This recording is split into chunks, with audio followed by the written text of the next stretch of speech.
동식 씨, 우리 남은 여생은 같이 걸어요. 그 말을 처음 들었을 때 저는 진심으로 믿었습니다. 62까지 허리 한번 제대로 못 펴고 벌어온 돈을, 사치 한 번 없이 아껴온 시간을 이제는 사람 곁에서 쓸 수 있겠구나 싶었거든요. 저보다 8살 어린 여자가 제 허리 아픈 날을 먼저 알아챘고 밥은 먹었냐고 물었고 혼자 늙지 말자고 했으니까요.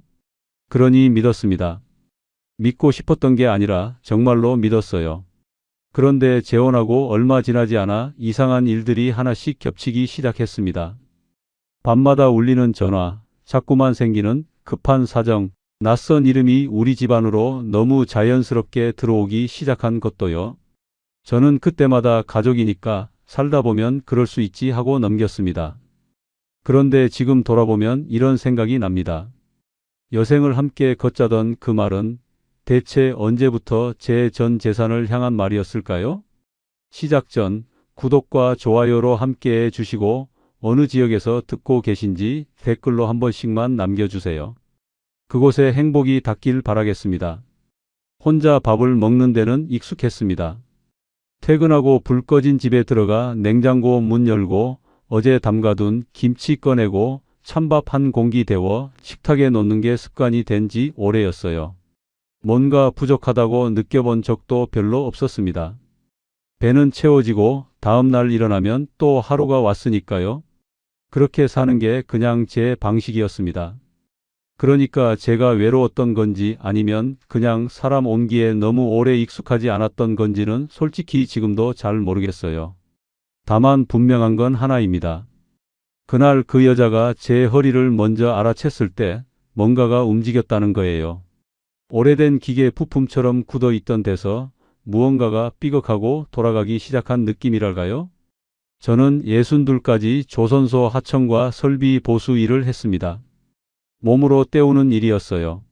무거운 걸 들고 좁은 데 기어 들어가고 여름엔 쇳덩이 열기 속에서 땀을 쏟았습니다. 은퇴하고 나서도 가만히 있질 못하고 건물 관리 일을 맡았어요. 큰 돈은 아니었지만 앉아서 받는 돈이 손에 안 익었거든요. 몸을 써야 제대로 번 것 같은 기분이 들었으니까요. 그렇게 악착같이 살았습니다. 사치를 부려본 적이 없습니다. 옷도 신발도 오래 신고 외식은 국밥집이면 충분했고 여행이라는 건 딸 지연이 어릴 때 바다 한번 데려간 게 마지막이었어요. 그렇게 살다 보니 적금도 차곡차곡 쌓였고 퇴직금 일부도 건드리지 않고 뒀고 혼자 살던 소형 아파트도 정리하면 얼마가는 손에 쥘 수 있었습니다. 많은 건 아니었지만 평생 허투루 쓰지 않아서 모은 돈이었어요. 그게 자랑은 아니어도 그냥 저한테는 버텨온 시간이었습니다. 복지관 문화 강좌가 끝나고 근처 국밥집에 들어갔을 때였습니다. 워낙 오래 일하다 보니 허리 한쪽이 늘 결려서 앉을 때 자연히 손을 짚게 됩니다. 그날도 별 생각 없이 그러고 있었는데 맞은편 자리 여자가 말없이 의자 하나를 당겨줬어요. 요란하게 어디 불편하세요? 하는 것도 아니고 눈을 마주치며 제가 도와드릴게요 하는 것도 아니었습니다. 그냥 조용히 자연스럽게 당겨줬어요. 마치 오래 알던 사람처럼. 저는 순간 어떻게 반응해야 할지 몰랐습니다. 고맙다고 했고 잠깐 눈이 마주쳤고 그게 다였습니다. 국밥 한 그릇 먹으면서 짧게 말을 몇 마디 나눴어요. 한서윤이라고 했습니다. 저보다 8살 아래였고 요란한 구석 없이 또렷한 인상을 가진 사람이었습니다. 밝지도 않고 어둡지도 않고 그냥 차분하게 앉아있는 사람. 연락처를 주고받고 헤어졌습니다. 집에 오는 버스 안에서 저는 그 사람이 한 행동을 몇 번 다시 생각했어요. 의자를 당겨주는 게 뭐 그리 대단한 일이냐 싶겠지만 저한텐 오랜만이었거든요. 제 몸 상태를 먼저 알아챈 사람이, 먼저 뭔가를 해준 사람이. 그게 이상하게 오래 남았습니다. 며칠 뒤였어요. 서윤 씨한테 문자가 왔습니다. 그날 보니까 허리 많이 불편하신 것 같더라고요. 이게 좀 도움이 될까 해서요. 찜질팩이었어요. 택배로 보낸 게 아니라 직접 들고 왔습니다. 복지관 앞에서 잠깐 건네주고 바로 갔어요. 오래 있지도 않았고 차 한 잔 마시자는 말도 없었습니다. 그냥 주고 갔어요. 저는 그 찜질팩을 허리에 대고 방에 누웠습니다. 천장을 보다가 눈을 감았어요. 이상하게 코끝이 찡했습니다. 허리가 따뜻해서인지 아니면 다른 이유에서인지는 그때도 몰랐어요. 그냥 오랜만에 누군가 챙김을 받은 것 같은 느낌이었습니다. 그게 그렇게 크게 다가올 줄은 몰랐거든요. 그 뒤로 소윤 씨는 자주 연락했습니다. 밥은 먹었냐고, 날이 추워지는데 내복은 챙겼냐고, 이번 주 복지관 나오냐고. 요란하지 않고 끈적하지도 않았어요. 그냥 자연스러웠습니다. 억지로 맞춰주는 느낌이 아니라 원래 그런 사람인 것처럼요. 어느 날은 제가 냉장고를 열었더니 반찬 2통이 들어와 있었습니다. 언제 다녀간 건지도 몰랐어요. 냉장고 문 안쪽에 메모가 하나 붙어 있었습니다. 맵지 않게 만들었으니 허리약이랑 같이 드세요.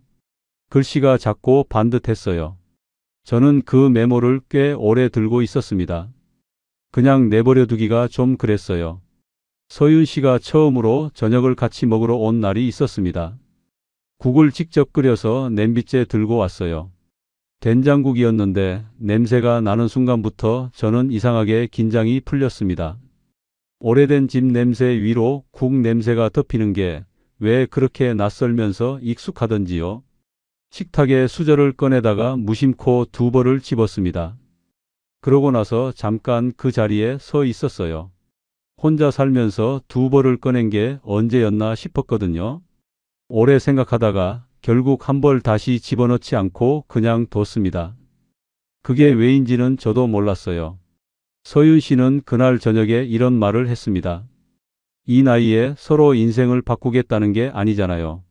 그냥 밥이라도 제때 먹고 아플 때 옆에 있어줄 사람. 그게 다예요. 말이 조용하고 무게가 있었습니다. 저도 모르게 고개를 끄덕였어요. 사실 저도 딱 그 정도를 원했거든요. 더도 말고 덜도 말고 밥 한 끼 같이 먹을 사람. 불 꺼진 집에 먼저 들어가지 않아도 될 사람. 그게 다였습니다. 그러니까 그 말이 그렇게 정확하게 꽂혔겠죠. 그 뒤로 몇 달이 흘렀습니다. 같이 복지관도 다니고 가끔 시장도 걷고 날 좋은 날엔 공원 벤치에 나란히 앉아 있기도 했습니다. 서윤 씨는 억지로 뭔가를 만들어내려 하지 않았어요. 그냥 옆에 있었습니다. 그게 제일 좋았어요. 누가 없는 시간보다 누가 옆에 있는 시간이 더 자연스러워지기 시작했거든요. 어느 순간부터는 서윤 씨 연락이 없는 날이 오히려 이상하게 느껴졌습니다. 재혼 얘기가 자연스럽게 나왔습니다. 딸 지연이는 빠르다고 했어요. 아빠 만난 지 얼마나 됐다고 벌써 그 얘기야. 좀 더 알고 나서 해도 늦지 않잖아. 저는 지연이 말이 틀린 건 아니라는 걸 알았습니다. 그래도 그때 저는 이미 기울어 있었어요. 되돌리고 싶다는 생각이 들지 않았습니다. 아니, 솔직히 말하면 되돌리기가 무서웠는지도 모릅니다. 다시 혼자가 되는 게요? 재혼을 결심하고 며칠 뒤 서윤 씨가 조심스럽게 말을 꺼냈습니다. 동식 씨, 새로 시작하려면 짐을 좀 털어야죠. 당신 집도 오래됐고 제 전셋집도 계약이 복잡하게 얽혀 있어요. 둘이서 새로 맞춰 들어갈 집을 알아보는 게 낫지 않겠어요? 서로 짐 싸들고 눈치 보면서 사는 건 좀 그렇잖아요. 말이 맞는 것 같았습니다. 어차피 재혼을 하면 합쳐야 하는 게 맞으니까요. 서로 눈치를 보는 것보다 새로 시작하는 게 낫다는 말도 틀리지 않았고요. 저는 그 말을 의심하지 않았습니다. 그냥 그런 거라고 생각했어요. 부동산 사무실을 같이 들렀고 새로 들어갈 전셋집을 몇 군데 봤습니다. 서윤 씨는 깔끔하게 잘 골랐어요. 동선도 보고 층도 따지고 햇볕 드는 방향까지 확인했습니다. 저는 옆에 서서 고개를 끄덕였어요. 사실 그런 것보다는 서윤 씨가 자기 살 집을 고르듯 꼼꼼하게 보는 모습이 더 눈에 들어왔거든요. 이 사람이 진심이구나 싶었습니다. 집이 정해지자 서류가 움직이기 시작했습니다. 제가 혼자 살던 소형 아파트를 처분해야 했어요. 보증금과 계약금을 먼저 맞춰야 했고 날짜도 빠르게 잡혔습니다. 저는 평생 살던 집 열쇠를 부동산에 맡기던 날 이상하게 아무 말도 나오지 않았습니다. 서류 봉투를 들고 은행으로 갔어요. 창구 직원이 잔액 화면을 보더니 아무렇지도 않게 말했습니다. 큰돈 움직이시네요. 저는 괜히 웃으며 대답했습니다. 이제 같이 살 사람이 생겨서요. 그 말이 입 밖으로 나오던 순간 손끝이 살짝 떨렸습니다. 설레서인지 아니면 다른 이유에서인지는 그때 구분하지 못했어요. 그냥 믿었습니다. 국 한 그릇 끓여주던 그 손을, 제 허리를 먼저 알아채던 그 눈을, 그걸로 충분하다고 생각했습니다. 그런데 재혼하고 보름쯤 지났을 때였어요. 서윤 씨 휴대폰이 밤마다 울리기 시작했습니다. 처음엔 그냥 전화인 줄 알았습니다. 밤 10시가 넘어서 울리는 전화가 며칠째 이어지길래 저는 서윤 씨 지인 중에 야행성인 사람이 있나 보다 싶었어요. 물어보지도 않았습니다. 재혼한 지 얼마 안 됐고 서로 살던 방식이 다른데 밤 전화 한 번 가지고 뭐라 할 수는 없잖아요. 저는 그냥 먼저 자는 척 누워 있었습니다. 그런데 며칠이 지나도 전화는 끊기지 않았어요. 서윤 씨는 받을 때마다 방으로 들어갔습니다. 목소리를 낮추고 문을 닫고 짧게 통화를 마치고 나오면 표정이 조금 달라져 있었어요. 뭔가를 억누르는 얼굴이랄까요? 저는 그때도 물어보지 않았습니다. 재혼한 사람한테 밤 전화 누구야 하고 다그치는 게 맞지 않는 것 같았거든요. 그냥 때가 되면 말하겠지 싶었어요. 때는 생각보다 빨리 왔습니다. 어느 밤이었어요. 설거지를 마치고 서윤 씨가 싱크대 앞에 그냥 서 있었습니다. 고무장갑을 낀 채로 벗지도 않고 그냥 서 있는 거예요. 물은 잠겼는데 몸이 안 움직이는 것 같은 자세였습니다. 저는 뭔가 이상하다 싶어서 다가갔어요. 무슨 일 있어요? 서윤 씨가 고개를 들었습니다. 울지는 않았어요. 눈이 좀 붉었는데 소리 내서 운 건 아니었습니다. 그냥 꾹 눌러 참은 얼굴이었어요. 준호 때문에요. 준호는 서윤 씨 아들이었습니다. 자동차 외형 복원 가게를 한다고는 들었어요. 재혼 전에 한번 짧게 인사를 나눴는데 예의 바르고 조용한 인상이었습니다. 그때는 특별히 신경 쓸 게 없어 보였어요. 가게 임대료가 석 달째 밀렸대요. 거래처 대금도 엉켜서 차를 빼지도 못하게 됐다고 하고요. 이번 달만 어떻게 넘기면 된다는데 서윤 씨는 말을 다 잊지 못했습니다. 당신 돈 달라는 거 아니에요. 그냥 엄마라서 모른 척을 못하겠어요. 이번 달만 넘기면 된다고 하는데 저한테도 지금 손에 쥔 게 없어요. 저는 그 말을 들으면서 현관 쪽을 봤습니다. 걸려있는 점퍼가 눈에 들어왔어요. 별 생각이 있었던 건 아닌데 손이 먼저 점퍼 쪽으로 갔습니다. 자연스럽게요. 나중에 생각해보면 그 순간이 이상했어요. 돈 얘기를 꺼낸 건 서윤 씨였는데 움직인 건 저였거든요. 그 구조가 그때는 보이지 않았습니다. 얼마나 필요한데요? 서윤 씨가 숫자를 말했습니다. 많지 않았어요. 적금 깰 것도 없고 ATM에서 뽑으면 되는 액수였습니다. 저는 그냥 그렇게 생각했어요. 이번 한 번이면 끝난다고. 가게가 한 달만 버티면 정리된다고 하니까 이번 한 번이면 충분하겠지 하고요. 다음 날 준호를 만났습니다. 가게 셔터가 반쯤 열려 있었어요. 안을 들여다보니 범퍼 몇 개가 세워져 있고 페인트통이 구석에 쌓여 있고 작업대 위엔 영수증 묶음이 어수선하게 놓여 있었습니다. 제대로 돌아가는 가게라기보다 멈춘 가게처럼 보였어요. 하지만 저는 그냥 넘겼습니다. 어려운 시기가 있는 거지 가게가 다 이럴 때가 있지 하고요. 준호는 저를 보자마자 허리를 숙였습니다. 아버님 죄송합니다. 저도 이런 말씀 드리고 싶지 않았는데요. 그 한마디가 저를 무장해제 시켰어요. 죄송하다는 말, 드리고 싶지 않았다는 말. 그 말을 들으면 어떻게 냉정해지겠어요. 저는 ATM 앞에 서서 돈을 뽑으며 잔액을 한번 봤습니다. 아직 버틸 만한 숫자였어요. 그래서 더 쉽게 꺼냈습니다. 잔액이 넉넉할 때는 내는 게 별로 아프지 않거든요. 그게 함정인 줄 그때는 몰랐습니다. 봉투를 건네고 돌아서는데 준호가 뒤에서 말했어요. 다음 달엔 꼭 갚겠습니다. 거래처 대금만 들어오면 바로요. 저는 손 한번 흔들고 왔습니다. 갚는다는 말을 굳이 믿거나 안 믿거나 한 게 아니라 그냥 그 말 자체를 크게 신경 쓰지 않았어요. 가족이 된 사람 아들한테 이자 받을 것도 아니고 돌려받을 걸 기대하고 준 것도 아니라고 스스로 정리했습니다. 그게 편했거든요. 딸 지연이한테는 말하지 않았습니다. 말해봤자 또 걱정할 게 뻔했고 저도 그 대화가 피곤했어요.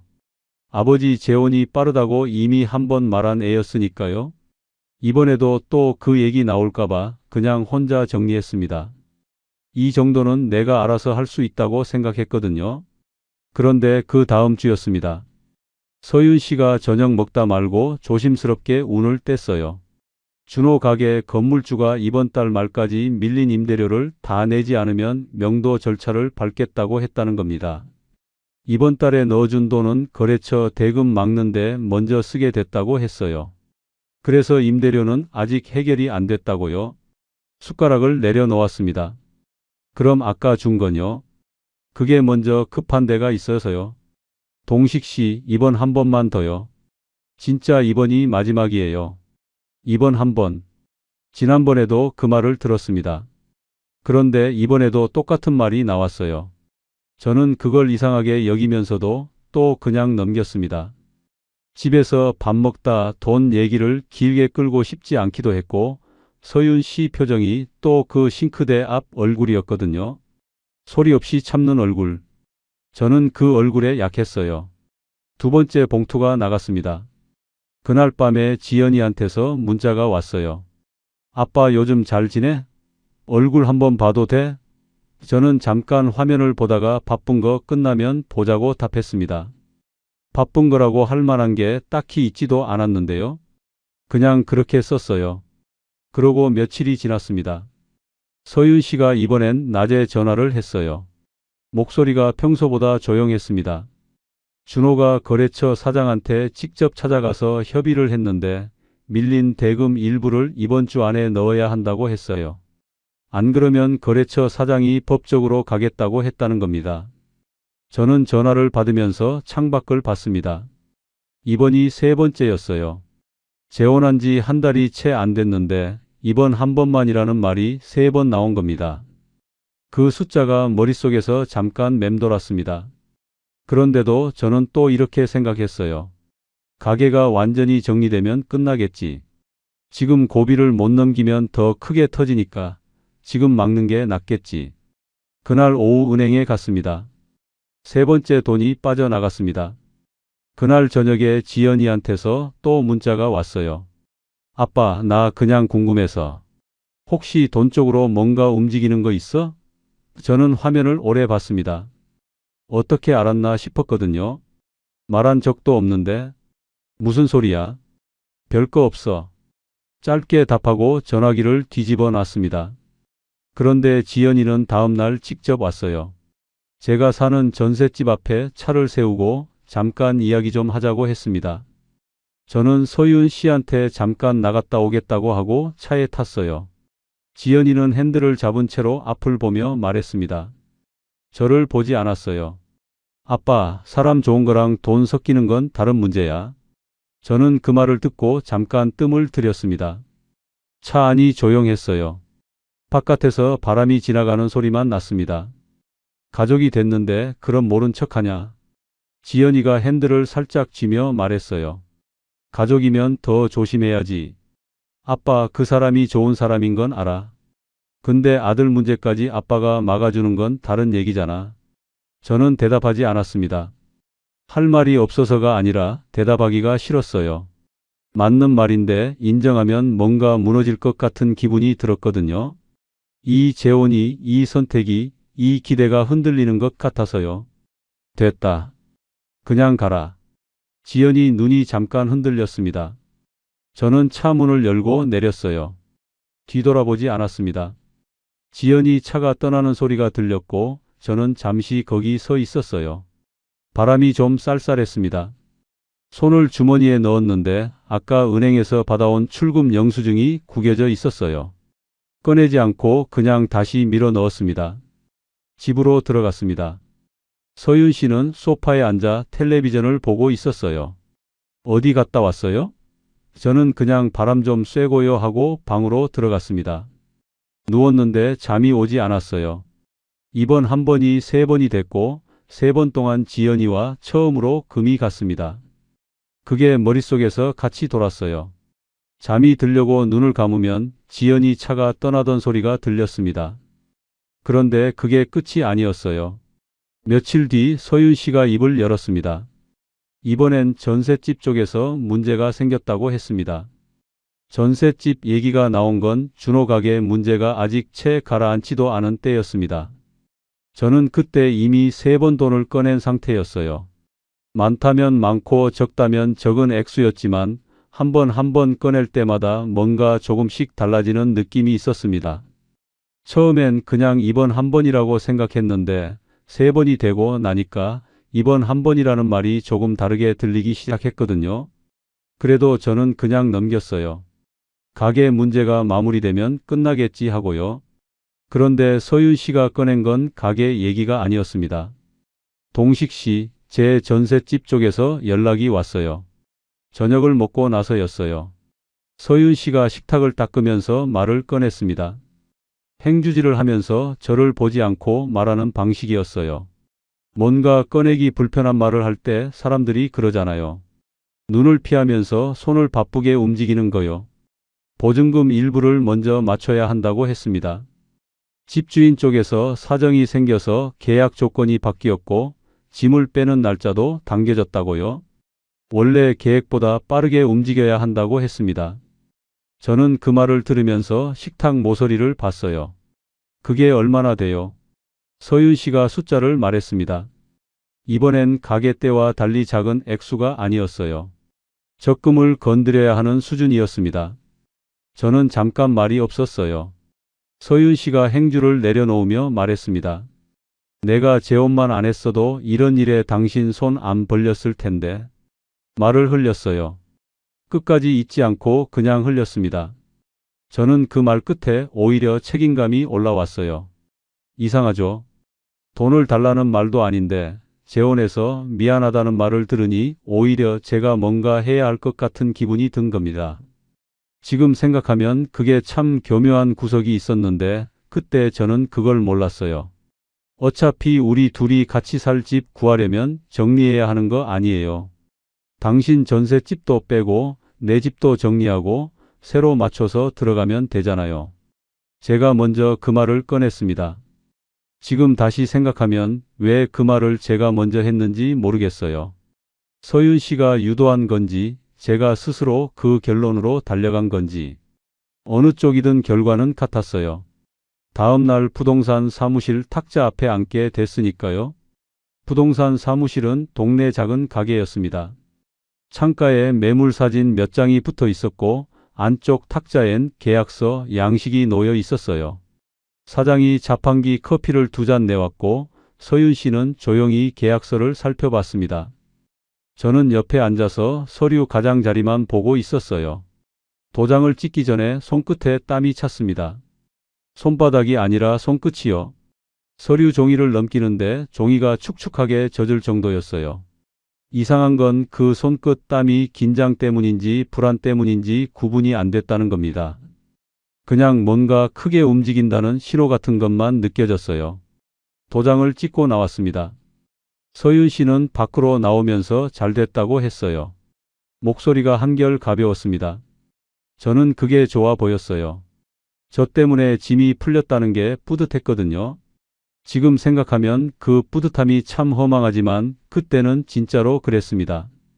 며칠 뒤 은행에 갔어요. 적금 만기가 아직 몇 달 남아 있었습니다.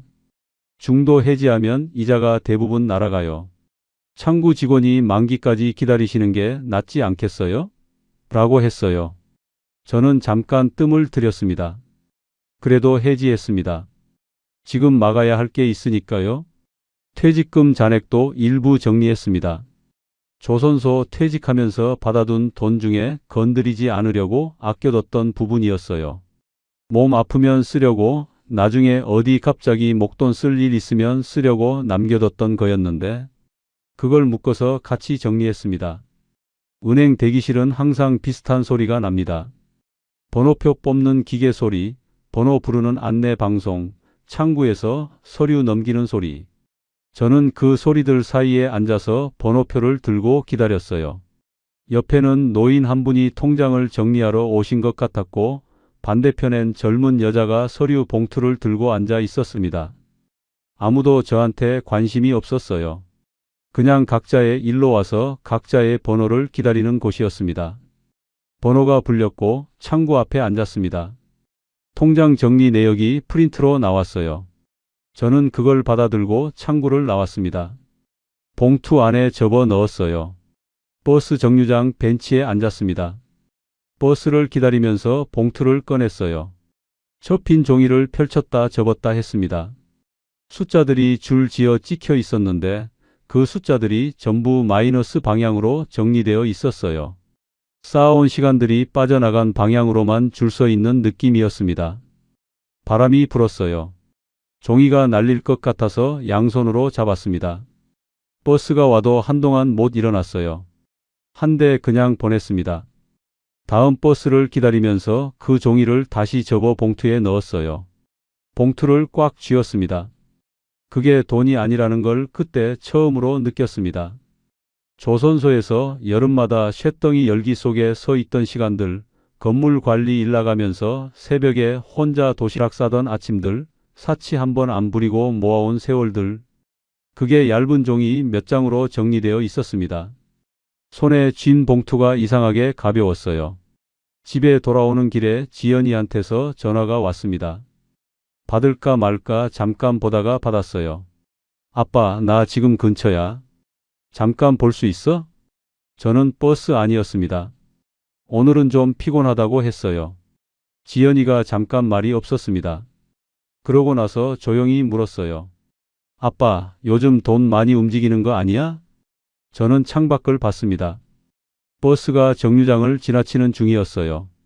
왜 그런 소리 해? 그냥요? 아버지 통장 쪽으로 뭔가 자꾸 움직이는 것 같아서. 내가 내 통장을 어떻게 알아? 몰라. 그냥 느낌. 저는 전화를 끊었습니다.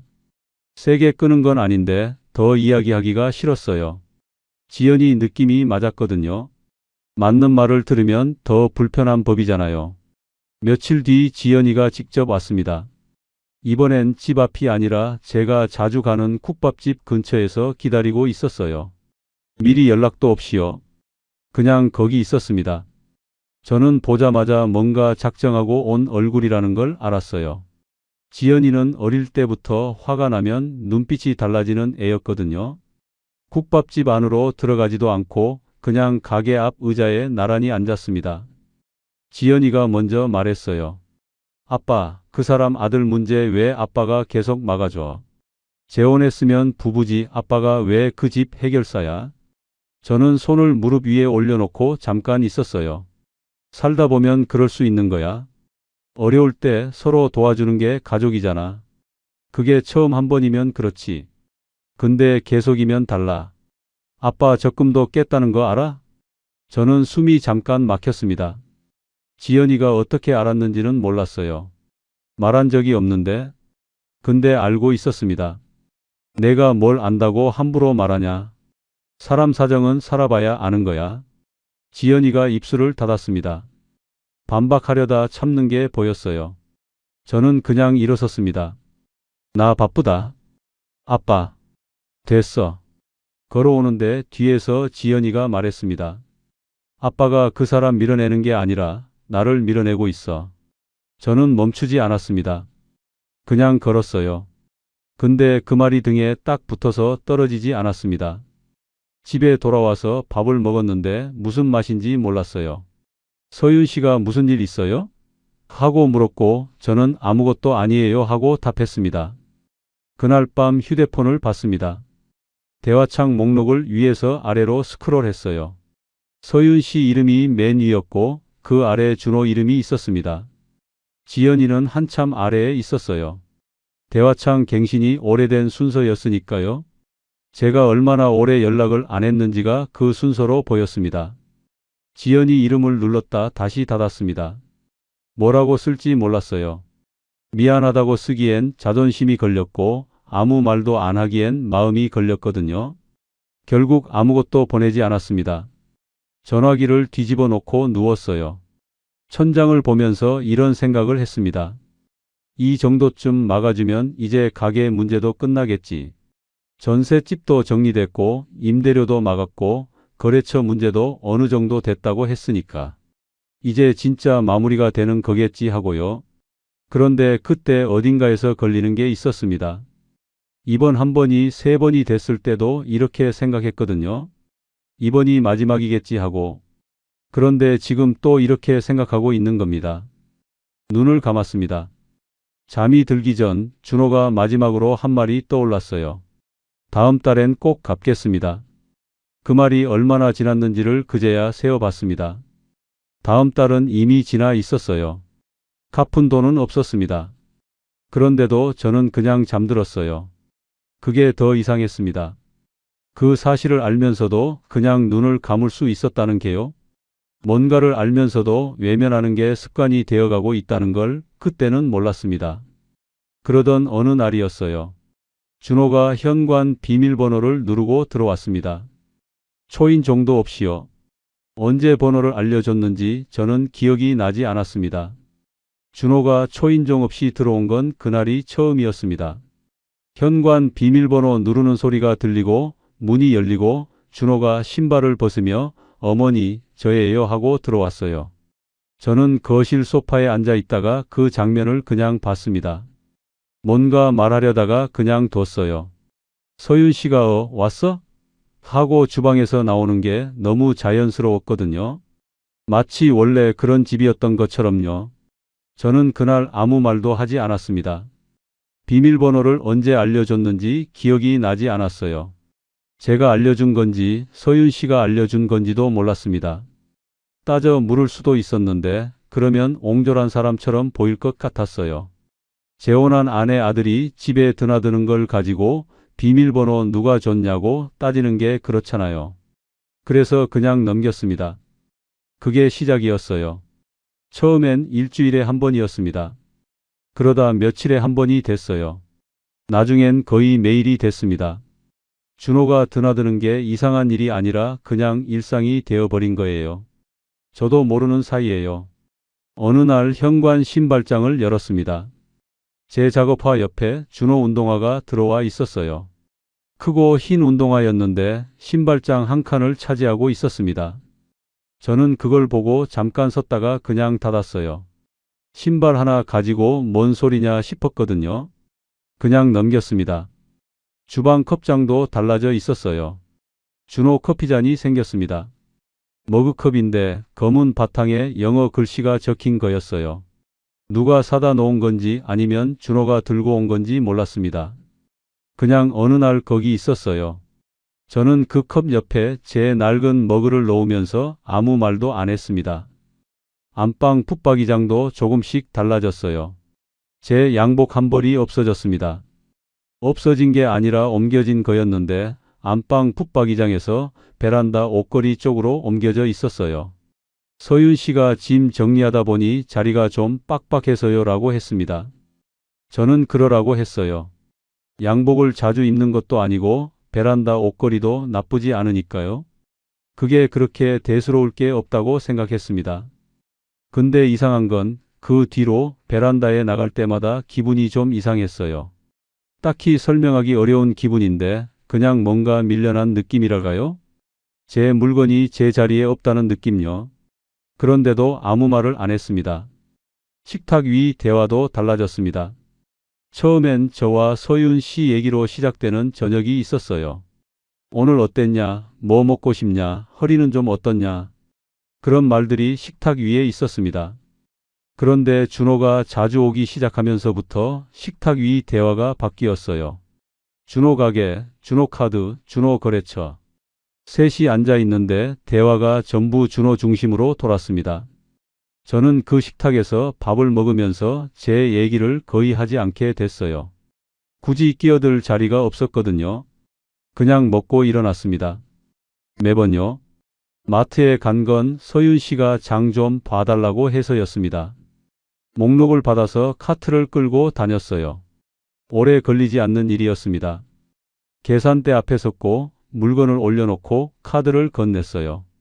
기계에서 소리가 났습니다. 승인 거절이었어요. 직원이 다시 한번 해보세요 하며 단말기를 건넸습니다. 저는 카드를 다시 꽂았어요. 또 거절이 났습니다. 뒤에 사람이 2명 서 있었어요. 직원이 큰 소리를 낸 것도 아닌데 등 뒤에서 시선이 느껴졌습니다. 목이 뜨거워졌어요.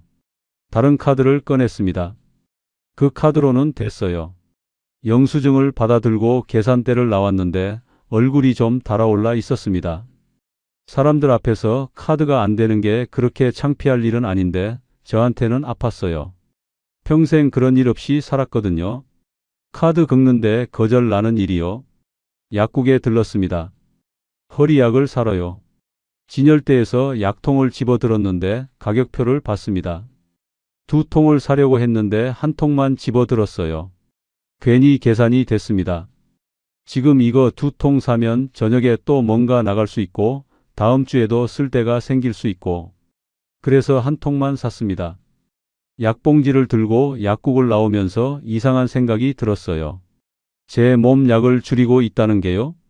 허리가 아파서 약을 사러 온 건데 돈 계산하면서 1통만 산 겁니다. 생활이 무너지는 게 큰돈이 빠질 때가 아니라 이렇게 자기 약을 줄이는 순간부터라는 걸 약국 문을 나서면서 처음으로 느꼈습니다. 근데 그때도 저는 그냥 집으로 갔어요. 준호 가게를 완전히 정리하는 날이 왔습니다. 서윤 씨가 전날 밤에 말했어요. 동식 씨, 내일 준호 가게 짐 좀 빼야 하는데 같이 가줄 수 있어요? 저는 알겠다고 했습니다. 마지막으로 목돈이 한 번 더 들어갔어요. 밀린 비용을 정리하고 보증금 일부를 처리하고 이것저것 막는 데 썼습니다. 이번이 진짜 마지막이라고 서윤 씨가 말했어요. 저는 그 말을 들으면서 고개를 끄덕였습니다. 그 말을 몇 번째 듣는 건지는 세지 않았어요. 가게 앞에 도착했습니다. 셔터가 내려가 있었어요. 한쪽에 박스가 몇 개 쌓여 있었고 준호가 전화를 하면서 서 있었습니다. 서윤 씨는 안에서 종이 상자를 들고 나왔다 들어갔다 했어요. 저도 뭔가 거들려고 안으로 들어가려는데 준호가 전화를 끊으면서 저를 봤습니다. 낮고 조용한 목소리로 말했어요. 아버님은 잠깐 밖에 계시는 게 낫겠어요. 여기 잘 모르시잖아요. 별 감정 없이 한 말이었을 겁니다. 그냥 바쁘니까 저리 있으라는 말이었겠죠. 근데 그 말이 귀에 박혔습니다. 여기 잘 모르신다는 말이요. 이 가게를 살린다고 제 돈이 들어간 건데 현장에선 모르는 사람 취급을 받은 겁니다. 저는 아무 말도 하지 않았어요. 그냥 뒤로 물러났습니다. 가게 옆 편의점에 들어가서 캔커피를 하나 뽑았어요. 문 밖에 플라스틱 의자가 있었습니다. 거기 앉았어요. 캔을 따지 않고 그냥 손에 쥐고 있었습니다. 차가웠어요. 손이 떨리는 건지 캔이 차가운 건지 구분이 안 됐습니다. 가게 쪽을 봤습니다. 준호가 전화를 또 하고 있었어요. 서윤 씨는 상자를 날랐습니다. 둘이 바빴어요. 저는 의자에 앉아서 그걸 봤습니다. 돈을 낸 사람은 저인데 그 현장에서 제일 바깥에 서 있는 사람도 저였어요. 캔커피를 한 모금 마셨습니다. 별 맛이 없었어요. 하늘이 흐렸는데 비는 안 왔습니다. 바람이 좀 불었고 편의점 간판이 삐걱거렸어요. 저는 거기 한참 앉아 있었습니다. 짐 정리가 끝나고 서윤 씨가 나왔어요. 고생했어요. 이제 다 됐어요. 저는 일어서면서 그래요 하고 말했습니다. 준호는 짐을 실으면서 저한테 짧게 고개를 숙였어요. 저도 고개를 끄덕였습니다. 오는 길에 셋이 같이 차를 탔어요. 준호가 운전했고 서윤 씨가 조수석에 앉았고 저는 뒷자리에 앉았습니다. 앞에서 둘이 낮게 이야기를 나눴어요. 가게 짐 어디 맡기는지, 나중에 어떻게 할 건지. 저는 창밖을 봤습니다. 아무 말도 하지 않았어요. 할 말이 없었거든요. 아니, 있었는데 꺼낼 자리가 없었습니다. 집에 돌아왔을 때 피곤했어요. 뭘 해서 피곤한 게 아니었습니다. 그냥 지쳐 있었어요. 방에 들어가서 앉았는데 이 집에서 제 자리가 어딘지 잘 모르겠다는 생각이 들었습니다. 신발장엔 준호 신발이 있고 컵장엔 준호 컵이 있고 식탁 대화는 준호 이야기가 돌고 안방 붙박이장엔 제 양복이 없고 그리고 가게 앞에선 밖에 나가 있으라는 말을 들었어요. 저는 이 집에 돈을 낸 사람인데 그날 저녁 준호는 같이 밥을 먹고 갔습니다. 서윤 씨가 차려준 밥이었어요. 저는 별말 없이 먹었습니다. 준호가 수저를 내려놓으면서 말했어요. 이제 가게 문제는 정리됐으니까 좀 쉬어야겠어요. 저는 그 말을 들으면서 밥을 씹었습니다. 쉬어야겠다는 말이 이렇게 편하게 나오는구나 싶었어요. 준호가 나가고 나서 서윤 씨가 설거지를 했어요. 저는 거실에 앉아 있었습니다. 물 흐르는 소리가 들렸어요. 텔레비전을 틀었는데 뭐가 나오는지 안 들어왔습니다. 리모컨을 들고 있다가 그냥 껐어요. 조용했습니다. 그때였어요. 서윤 씨 방에서 전화 소리가 났습니다. 서윤 씨가 설거지를 멈추고 손을 닦더니 방으로 들어갔어요. 문이 반쯤 닫혔습니다. 처음엔 그냥 있었어요. 그런데 서윤 씨 목소리가 낮게 들렸습니다. 무슨 말을 하는지는 잘 안 들렸어요. 그러다 한마디가 흘러나왔습니다. 준호 목소리였어요. 방금 나간 사람인데 전화를 한 겁니다. 저는 숨을 죽였습니다. 한 문장이 들렸어요. 짧고 낮고 그런데 또렷하게요. 그 말 때문에 그날 밤 저는 오래 잠을 못 잤습니다. 그날 밤 들은 말은 많지 않았습니다. 문이 반쯤 닫혀 있었고 저는 거실 소파에 앉아 있었어요. 텔레비전도 꺼져 있었고 물 흐르는 소리도 멈춰 있었으니까 집 안이 조용했습니다. 그 조용함 속에서 서윤 씨 목소리가 낮게 들렸어요. 무슨 말인지 다 들리진 않았습니다.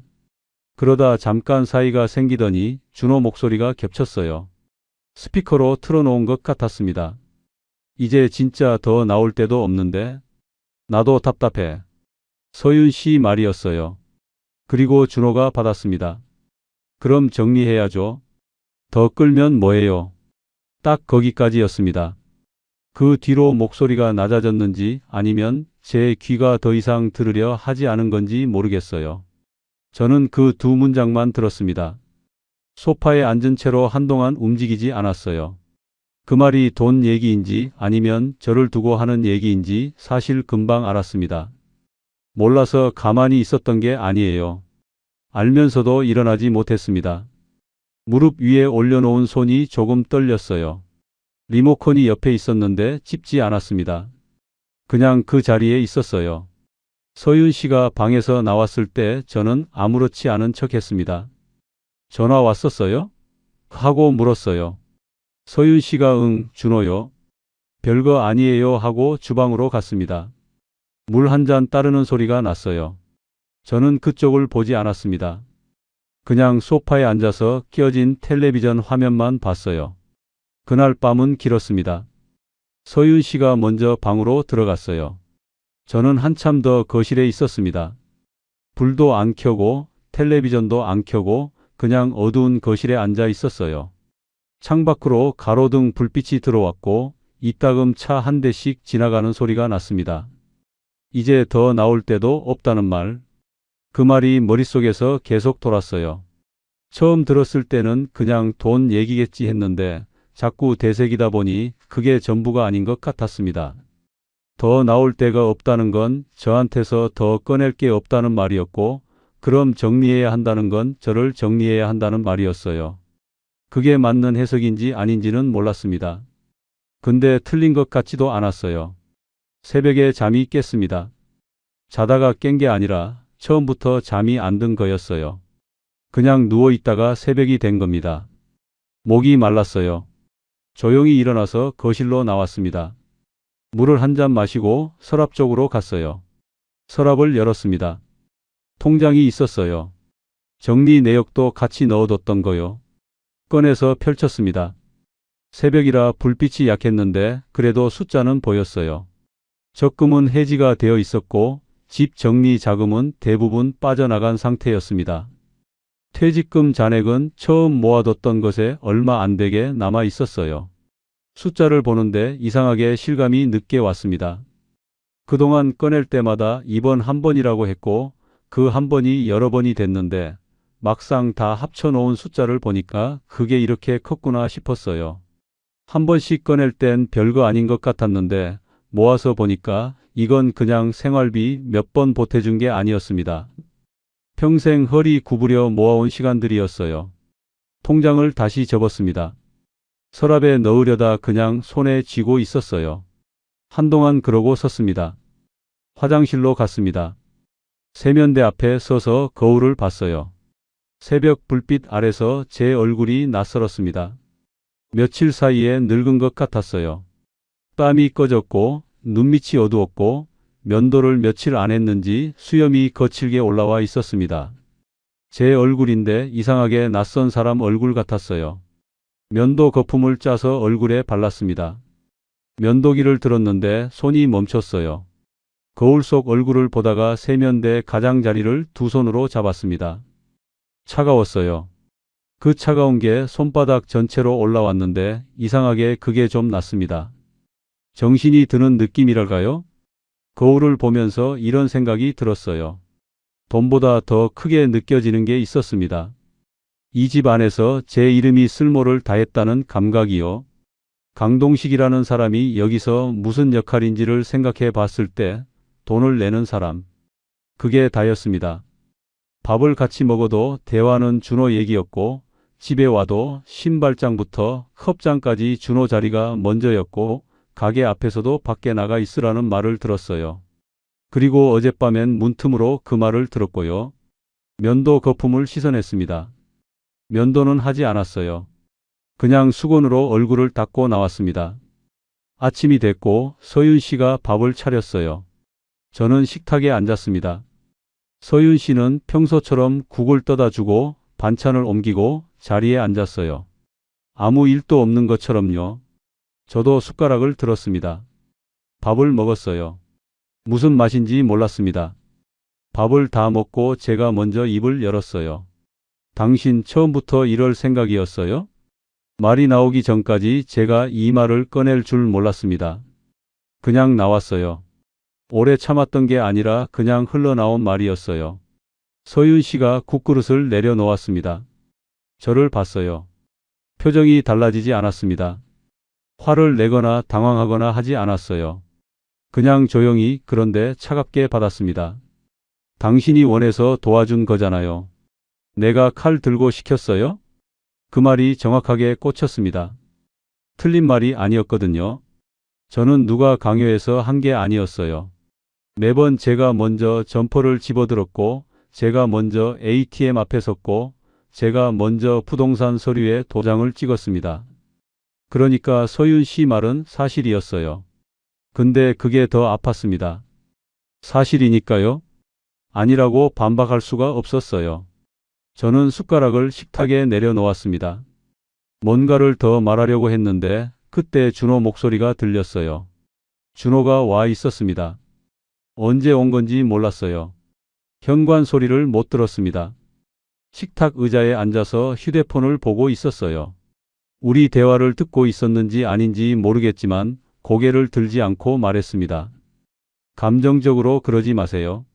다 가족이라서 한 거잖아요. 가족. 그 단어가 귀에 걸렸습니다. 가족이라서 한 거라는 말을 들으면서 저는 처음으로 그 말의 속을 들여다봤습니다. 가족이라는 말이 이 집에서 어떻게 쓰였는지를요. 가게 임대료 밀렸을 때 가족이니까 막아줬고, 거래처 대금 엉켰을 때 가족이니까 꺼냈고, 전셋집 보증금 문제 생겼을 때도 가족이니까 도장 찍었습니다. 근데 그 가족이라는 말이 저한테 온 적은 없었어요. 저한테는 의무였고 저 사람들한테는 필요할 때 꺼내는 말이었습니다. 그 순간이었어요. 가족이라는 말이 저한테만 무게였고 저 사람들한테는 포장지였다는 게 보인 거요. 저는 자리에서 일어났습니다. 아무 말도 하지 않았어요. 방으로 들어가서 문을 닫았습니다. 세게 닫지 않았어요. 그냥 조용히 닫았습니다. 소리를 내면 지는 것 같았거든요. 지금 감정을 드러내면 제가 더 작아지는 것 같았어요. 방 안에 서 있었습니다. 한동안 그냥 서 있었어요. 앉지도 않고 눕지도 않고 그냥 서 있었습니다. 창밖으로 낮 햇살이 들어왔어요. 이상하게 밝았습니다. 이런 날 이런 생각을 하고 있다는 게 어울리지 않았어요. 휴대폰을 꺼냈습니다. 지연이 이름을 봤어요. 마지막 대화가 꽤 됐습니다. 제가 끄는 거였고 제가 밀어낸 거였어요. 지연이가 맞는 말을 했는데 저는 그게 싫어서 외면했습니다. 문자를 쓰려다가 뭐라고 해야 할지 몰랐어요. 미안하다고 쓰기엔 아직 뭔가 걸렸고 아무 말도 안 하기엔 이 방 안이 너무 조용했습니다. 결국 아무것도 보내지 않았어요.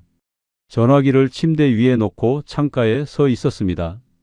며칠이 그렇게 흘렀어요. 서윤 씨와 저는 말이 많이 줄었습니다.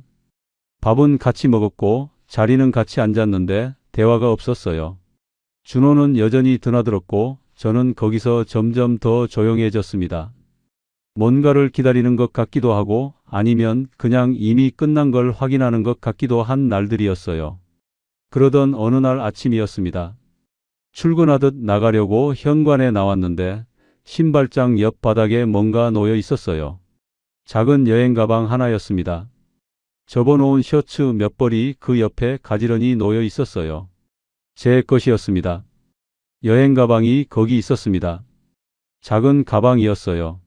제가 예전에 지연이 결혼식 때 하룻밤 자고 오려고 샀던 거였습니다. 그 가방이 현관 신발장 옆 바닥에 놓여 있었고 접어놓은 셔츠 몇 벌이 그 옆에 가지런히 있었어요. 누가 개켜놓은 건지 반듯하게 접혀 있었습니다. 그게 더 이상했어요. 화가 나서 던져놓은 것도 아니고 급하게 밀어놓은 것도 아니었거든요. 그냥 정리된 것처럼 놓여 있었습니다. 서윤 씨가 거실에 있었어요. 소파에 앉아 있었는데 제가 현관에서 그걸 보고 있는 걸 알면서도 먼저 말하지 않았습니다. 저도 한동안 그 가방을 보고 있었어요. 뭔가 말을 꺼내야 하는데 입이 잘 안 열렸습니다. 서윤 씨가 먼저 말했어요. 우리 여기까지 하는 게 맞겠어요. 소리를 지르지 않았습니다. 울지도 않았어요. 그냥 조용했어요. 담담하다는 말이 맞을 것 같았습니다. 마치 오래 생각해온 말을 꺼내는 것처럼요. 아니면 이미 오래전에 결론이 난 말을 이제 소리내서 하는 것처럼요. 저는 가방 손잡이를 잡았습니다. 뭔가 반박하거나 따지거나 그동안 꺼낸 돈 얘기를 꺼내야 하는 것 같았는데 말이 나오지 않았어요. 아니, 솔직히는 말을 하고 싶지 않았습니다. 이 공간에서 더 길게 있고 싶지 않았어요. 이미 제 자리가 없는 집에서 더 버티는 게 무슨 의미인지 몰랐거든요. 셔츠를 가방 안에 넣었습니다. 서윤 씨는 일어서지 않았어요. 저는 방으로 들어가서 나머지 짐을 챙겼습니다. 오래 걸리지 않았어요. 사실 이 집에 제 물건이 많지 않았습니다. 안방 붙박이장에서 밀려난 양복 한 벌, 베란다 옷걸이에 걸린 옷 몇 가지, 세면대 옆에 놓인 칫솔과 면도기. 그게 다였어요. 짐이 적다는 게 이렇게 쓸쓸하게 느껴진 적이 없었습니다. 가방을 들고 현관으로 나왔어요. 신발을 신었습니다. 서윤 씨는 소파에 그대로 있었어요. 저는 잠깐 그쪽을 봤다가 문을 열었습니다. 마지막으로 뭔가 한마디를 해야 할 것 같았는데 아무 말도 안 나왔어요. 문이 닫혔습니다. 엘리베이터를 기다렸습니다. 복도가 조용했어요. 엘리베이터 버튼을 누르고 서 있는데 문이 열리고 거울이 보였습니다. 가방을 든 제 모습이 거기 있었어요. 낯선 사람 같았습니다. 아니, 낯선 상황 속에 있는 저 같았어요.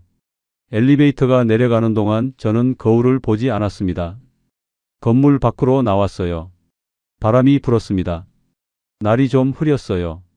가방을 들고 잠깐 그 자리에 서 있었습니다. 어디로 가야 하는지 잠깐 몰랐어요. 가야 할 곳을 몰라서가 아니라 지금 이 순간이 실감이 안 나서였습니다.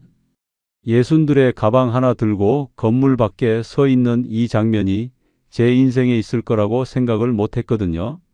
임대방을 구한 건 그날 오후였어요. 오래 찾지 않았습니다. 복잡하게 고를 여유가 없었어요. 동네 부동산에 들어가서 당장 들어갈 수 있는 곳을 물었고 작은 방 하나를 안내받았습니다. 오래된 건물이었고 창이 작았고 복도 형광등이 낮에도 켜져 있었어요. 화난 게 이상하게 쓸쓸했습니다. 저는 그냥 계약했어요. 더 좋은 데를 고를 마음이 없었습니다. 짐을 풀었어요. 가방을 열었는데 셔츠 몇 벌, 양복 한 벌, 세면도구가 전부였습니다. 작은 방 한가운데 그걸 꺼내 놓으니까 방이 더 비어 보였어요. 저는 한동안 그 짐들을 보다가 그냥 침대에 앉았습니다. 아무것도 하고 싶지 않았어요. 배도 고프지 않았고 피곤하지도 않았습니다. 그냥 멍했어요. 이혼 절차는 빠르게 진행됐습니다. 마음이 끝난 쪽이 더 차분하다는 걸 그때 알았어요. 서윤 씨는 조정실에서도 조용했고 서류를 보는 눈이 흔들리지 않았습니다. 저도 마찬가지였어요. 싸울 게 없었거든요. 따질 것도 없었습니다. 다 끝난 걸 확인하는 절차였어요. 가정법원 조정실 앞 플라스틱 의자에 앉아서 서류 모서리를 쓸어내렸습니다. 종이가 반듯하게 인쇄되어 있었어요. 이름과 날짜와 도장 자리가 있었습니다. 저는 그 서류를 보면서 이상하게 아무 감정이 없었어요. 울 것 같지도 않았고 화가 나지도 않았습니다. 그냥 이게 끝이구나 라는 생각만 있었어요. 끝이 이렇게 조용하다는 게 오히려 이상할 정도였습니다. 도장을 찍었습니다. 끝났어요. 주민센터에 갔습니다. 전입 관련 서류를 정리해야 했어요. 임대방 주소로 옮기는 거였습니다. 민원 창구 앞에 번호표를 뽑고 기다렸어요. 번호가 불렸고 직원이 서류를 처리했습니다. 오래 걸리지 않았어요. 뭔가 대단한 일 같았는데 창구에선 그냥 서류 몇 장이었습니다. 은행으로 갔어요. 자기 이름으로 새 통장을 만들었습니다. 창구 직원이 이름을 확인하고 서류를 정리하고 통장을 내밀었어요. 저는 그 통장 첫 장을 봤습니다. 강동식 이름이 찍혀 있었어요. 잔고는 초라했습니다. 평생 모아온 게 이 숫자냐 싶을 만큼 적었어요. 근데 이상하게 그 이름이 또렷했습니다. 통장 위에 찍힌 제 이름이 그렇게 선명하게 보인 게 오랜만이었어요. 한동안 이 이름이 이 집에서 돈 내는 사람 이름으로만 불렸거든요. 그런데 통장 위에서는 그냥 제 이름이었습니다. 그제야 제가 완전히 사라진 건 아니라는 걸 느꼈어요. 통장을 들고 은행을 나왔습니다. 햇살이 좀 났어요. 흐리던 날이 오후 들어서 개인 것 같았습니다. 저는 통장을 안주머니에 넣고 걸었어요. 딱히 어디 가야 한다는 게 없었습니다. 그냥 걸었어요. 걷다 보니 국밥집 앞이었습니다. 처음 서윤 씨를 만났던 그 근처였어요. 똑같은 가게인지 아닌지는 몰랐습니다. 그냥 오래된 국밥집이었어요. 간판 글씨가 좀 바랬고 문 앞에 메뉴판이 붙어 있었습니다. 저는 잠깐 섰다가 들어갔어요. 자리에 앉았습니다. 주인이 물을 가져다 줬어요. 저는 메뉴판을 보지 않고 그냥 국밥 한 그릇을 시켰습니다. 수저가 나왔어요. 예전 같으면 무심코 두 벌을 꺼냈을 겁니다. 그 습관이 아직 손끝 어딘가에 남아 있었어요. 근데 이번엔 안 그랬습니다. 수저 한 벌을 제 앞에 놓고 그냥 그렇게 있었어요. 두 벌 꺼낼 이유가 없었으니까요. 그게 슬픈 건지 아닌 건지 잘 모르겠었습니다. 그냥 지금 이게 맞는 것 같았어요. 국밥이 나왔습니다. 국에 밥을 말았어요. 천천히 먹었습니다. 뜨거웠어요. 국물이 넘어가는데 이상하게 목이 좀 잠겼습니다. 울고 싶어서가 아니었어요. 그냥 오랜만에 혼자 밥을 먹는데 이번엔 그 혼자라는 게 좀 다르게 느껴졌어요. 예전에 혼자 먹던 밥은 그냥 습관이었는데 지금은 뭔가를 잃고 나서 먹는 밥이었으니까요. 다 먹고 나서 잠깐 앉아 있었습니다. 창밖으로 사람들이 지나갔어요. 장 보고 오는 아주머니, 아이 손잡고 가는 젊은 부부, 이어폰 끼고 걷는 청년. 다들 자기 갈 곳이 있는 사람들이었습니다. 저는 그걸 보면서 이런 생각이 들었어요. 잃은 게 많았습니다. 돈도 잃었고 집도 잃었고 재혼도 잃었습니다. 딸 지연이와의 사이도 제가 먼저 밀어냈어요. 평생 악착같이 모아온 것들이 반년 사이에 빠져나갔습니다. 그 생각을 하면 손이 떨려야 하는데 이상하게 그날은 안 떨렸어요.